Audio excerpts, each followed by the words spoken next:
everybody, this is Dave for GGS Gamer talking to Jim about the World War One trench warfare game Verdun. So for those who don't know Verdun, what can you tell me about it? Basically, it's a World War One first-person shooter. There aren't many out there, and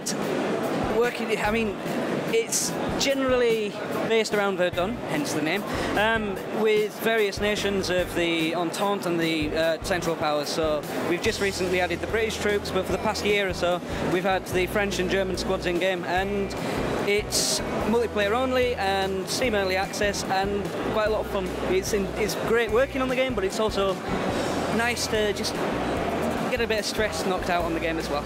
So was World War One something you wanted to do from the outset, or was it just something that kind of came about? Did you think, okay, no one's done a World War One game before, let's try and nail this thing down? Because I've felt that there's been a gap for a while in World War One. So is that something you thought of and thought, okay, we can fill this niche? Well, I joined the project quite late on, but Jos and Mike and Matt, they've all got sort of like heavy games modification background with World War One. I think, you know, some of them have worked on like Battlefield 1918 and a few other projects. For me, I've always had an enormous fascination with history, and you know, World War One, World War Two, and certainly with the centenary come up, World War One is it's something that's overlooked, and people think it's all very stale, and you know, all it was people sitting around in a trench all day, when actually it saw some of the most brutal fighting the world's ever seen, and certainly, you know, it's affected all of us. If it wasn't for the First World War, it wouldn't have led to the Second World War, arguably. But yeah, I agree, there's a niche as well, and it's great. Coming from somebody who's, you know, kind of just stepping in to this team, it's great to have the opportunity to kind of help fill that niche. So like you were saying, with people sitting in trenches, how have you balanced the difference between defending a trench and camping? Because I know the way the game works at the minute is it's in attack and defense waves where you need to keep momentum and attacking the opposition. How have you balanced it so one team just isn't stuck in a trench all the time and they get to actually experience running through the field? There are plenty of different, I mean, obviously there's the either forced attack or forced defense. That helps promote some degree of, you know, sort of like fluidness to the gameplay itself. There's still, you know, it's unavoidable in almost all games. There will always be somebody sat right at the back with a rifle or something. But I mean, it's not necessarily a mechanic, but as an observation, you know, coming into it as a gamer, the teamwork that's promoted within it kind of counters it quite well. You know, people will get annoyed at other people sitting back, because what's the point in a whole team attacking and not quite getting enough people in there to capture that point if somebody, or you know, several people are sat at the back, you know, just trying to pick off the odd kill. So it kind of, the forced attack and forced defense mechanic helps, but I think the kind of general, you know, strategic team play that people want from this sort of game kind of helps boost it towards that direction, you know, naturally. Yeah. So, as from what I've seen so far, the equipment and the environments and even the soldiers seem quite true to what you would see in those trenches. What resources have you used to kind of create this style and these resources? Having been into history for a long time, I know game artwork, certainly for something that's historical, there's so much that goes on underneath the surface that, you know, people don't know about. The amount of research we've put into weapons, you know, weapons, uniforms, and things like that, it's been phenomenal. There will be inaccuracies here and there purely because of the nature of it. We could make, you know, 1,000 different player models if we wanted to, but we just can't do that. But the player models there are a really good, accurate representation of what a character would be at the time. Likewise with the maps. The maps aren't necessarily, you know, one set piece. You know, that you can't visit this place in the map. You know, as in it's not a real life, you know, existing location. It's more of a generalised sort of like combination or hybrid of the environments around, you know, where those battlefields were taking place. The Verdun map, you know, eventually, you know, sorry, not the Verdun map, the Picardy map. So like, you know, that's based around a combination of different battlefields, all from that same area or that same square mileage, you know, with the within the Western Front.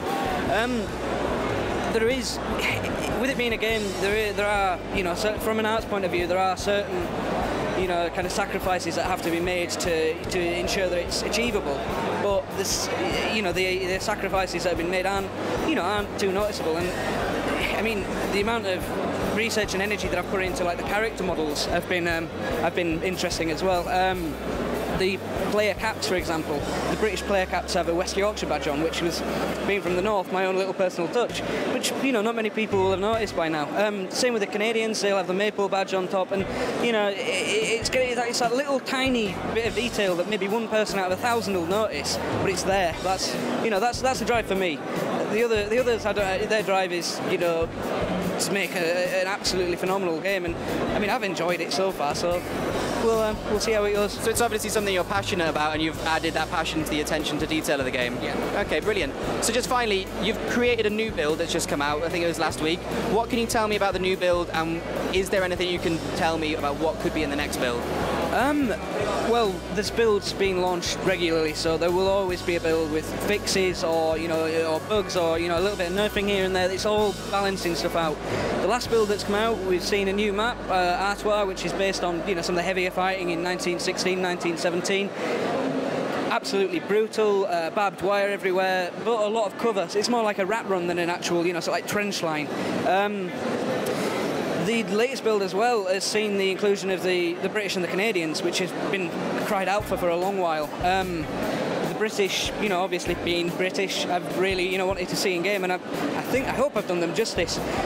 We've also seen stormtroopers, which, you know, for the Canadians and the Germans, they're kind of, you know, the people that go in and get the job done, and it's totally changed the dynamic as to, you know, the build earlier to this, in the sense that, you know, now we've got squads that, you know, will be ideal for attack and defence, or a hybrid of the two. The light infantry, like the French chasseurs, the German Jaeger, you know, going into like hit and run tactics, skirmishing, but now we've got a proper assault squad. It gets to the point now where we can melee, and it's really, you know, kind of getting to the dirt and the grit of what was trench warfare. I mean, jumping into a trench and spraying somebody with a shovel is exactly how brutal it was, which often isn't represented, you know, in films or documentaries or anything.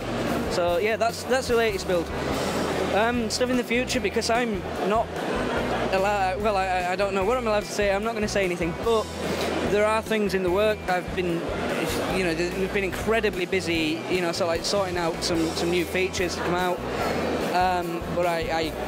But for want of not losing my job, I didn't risk saying it. It's fair to say there's a lot new coming out that we can be excited about. There is, well, I suppose the term I'd use is, you know, this is kind of the tip of the iceberg as to what it's going to be in its final form, and it'll continue growing. I mean, I'm sure in the future, you know, well, I'm sure I've seen it mentioned on Facebook, there will be plans for other fronts and stuff like that, but when that'll happen, I have no idea.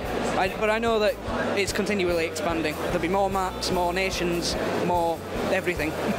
Fantastic. Well, thank you very much for talking to me. This has been Dave for GGS Gamer talking about Verdun. Thank you very much.